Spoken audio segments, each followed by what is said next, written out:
प्यारे बच्चों, मैं आपकी हिंदी विषय की अध्यापिका मधु मांडेल आज आपको हिंदी में पाठ 25 सेवा भाव पाठ का सारांश पढ़ाने जा रही हूँ।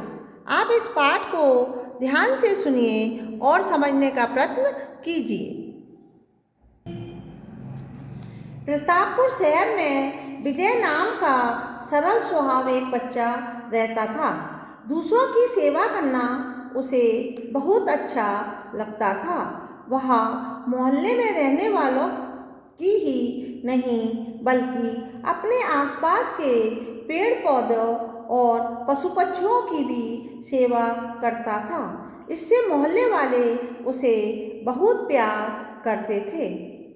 गर्मियों की छुट्टियां प्रारंभ हो चुकी थी। विजय अपने नाना नानी के गांव सूरजगढ़ घूमने गया।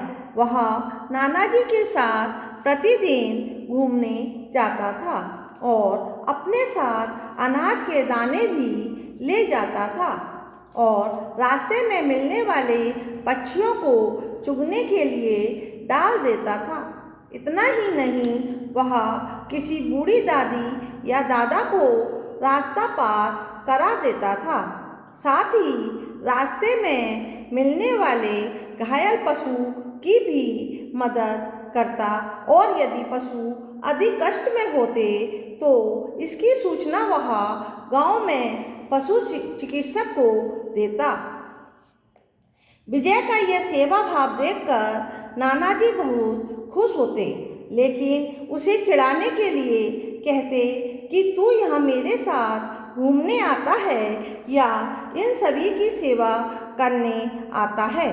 विजय तुरंत उत्तर देता है, आप ही तो पिताजी की तरह गीता में लिखी हुई अच्छी अच्छी बातें सिखाते हो। मैं उन्हें सीखने के साथ अपनाता भी हूँ। विजय नाना जी से कहता है कि आपने ही तो कहा था कि गीता में लिखा है कि संसार में सभी प्राणियों को समान भाव से देखो। इसलिए मैं पेड़ पौधे पशु पक्षियों मनुष्यों की सेवा करने में भेदभाव का अनुभव नहीं करता। नाना जी ने गर्व से विजय की पीठ थपथपाई। थपथपाते हुए कहा, शाबाश विजय, मुझे लगता है कि तुम न सिर्फ गीता के उपदेश सुनते हो बल्कि उन्हें आत्मसात भी करते हो। एक दिन की बात है, वह प्रतिदिन की तरह नाना जी के साथ घूमने जा रहा था। अचानक उसे सड़क किनारे मुरझाए हुए पेड़ पौधे दिखाई दिए। उन्हें देखकर विजय को बहुत दुख हुआ। उसने नाना जी से कहा, नाना जी मैं अभी आता हूँ। उसे पास ही एक हैंडपंप दिखाई दिया। वह दौड़कर वहाँ पहुँचा और उस हैंडपंप पर पानी भरने वाले सज्जन से विनम्रता के साथ बोला, दादाजी क्या आप मुझे एक बाल्टी पानी दे सकते हैं? विजय की भोली सूरत देखकर उन्होंने तुरंत उसे पानी दे दिया। विजय ने पानी ले जाकर मुरझाते हुए पेड़ पौधों में डाल दिया। बच्चों, ये सारा दृश्य सड़क के किनारे खड़ी कार में बैठा एक व्यक्ति देख रहा था।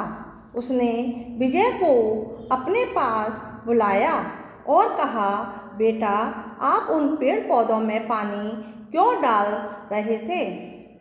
विजय ने बड़ी सरलता से उत्तर दिया, मैंने इन पेड़ पौधों को मुरझाते हुए देखा था, इसलिए मैंने इनमें पानी डाला।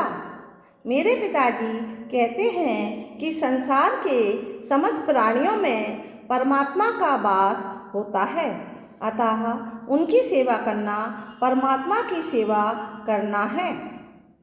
कार वाले व्यक्ति ने कहा, शाबाश बेटे। इतना कहकर उस व्यक्ति ने अपनी जेब से 50 रुपये निकाले और विजय की ओर बढ़ा दिए। विजय ने आश्चर्य भाव से उनकी ओर देखा तो वह हंसते हुए बोले, बेटा, यह तुम्हारे अच्छे काम का पुरस्कार है। विजय ने कहा, मैं क्षमा चाहता हूँ, मैं यह रुपए नहीं ले सकता। मैंने उन पौधों में पानी सेवा भाव के कारण डाला है, इसलिए नहीं कि मुझे पुरस्कार मिले। विजय की बात सुनकर उस व्यक्ति को बहुत आश्चर्य हुआ। उसने विजय के सिर पर स्नेह से हाथ फेरते हुए कहा, बहुत अच्छे बेटा, हमने तो सिर्फ गीता में पढ़ा था कि कर्म करो, फल की इच्छा मत करो, लेकिन तुमने तो गीता की इस सीख को अपने जीवन में भी अपनाया है। विजय ध्यान से उस सज्जन की बातें सुन रहा था। वह सज्जन बोले, मेरा नाम धनिक लाल है।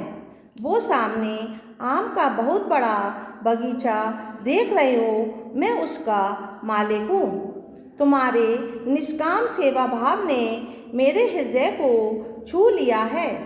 मैं तुम्हें कुछ भेंट देना चाहता हूँ। इतना कहकर उस सज्जन ने अपनी कार से आमों से भरा टोकरा निकालकर विजय की ओर बढ़ा दिया। विजय ने नानाजी की ओर देखा।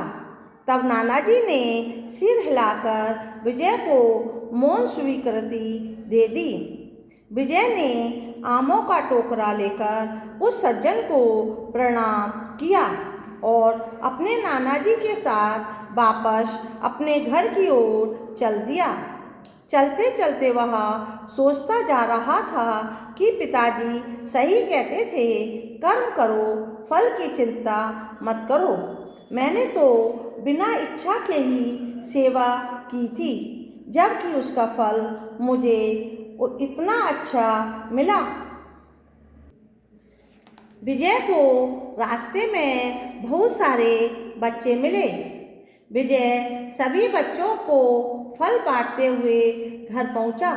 सिर्फ उसने अपने लिए एक फल रखा। शेष फल नानाजी को देते हुए कहा, नानाजी, यह आम मोहल्ले में सभी को बांट देना। मैंने अपने लिए फल ले लिया है। बच्चों, नानाजी ने घर के सभी सदस्यों से विजय की भूरी भूरी प्रशंसा की। बच्चों, इससे संबंधित अभ्यास कार्य भेजा जा चुका है।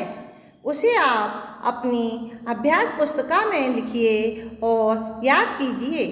घर पर रहिए, सुरक्षित रहिए। धन्यवाद।